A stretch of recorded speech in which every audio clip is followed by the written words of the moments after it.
मित्रांनो, नमस्कार मित्रांनो. मी अंबादास शेकोबा देवरे, SRT शेतकरी, राहणार साताळ पिंपरी, तालुका फुलंब्री, जिल्हा छत्रपती संभाजीनगर. हे आपले शेजारील वावर आहे. नांगरट करून टाकलेली आहे आणि आज जोरदार पाऊस झाला. त्यात नांगरट करून टाकलेली असतानासुद्धा पाणी मुरण्याचं प्रमाण खूप कमी आहे आणि त्याला लागूनच आपलं SRTचं शेत आहे.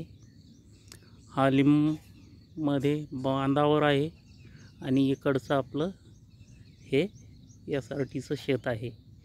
इथं कुठंही एकही असं पाण्याचं साचलेलं हे दिसत नाही आहे आणि त्या तुलनेमध्ये इकडच्या शेतामध्ये खूपच पाणी साचलेलं आहे.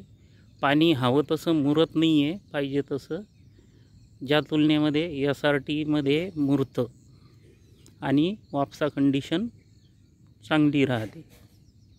धन्यवाद. फरक बघू शकता.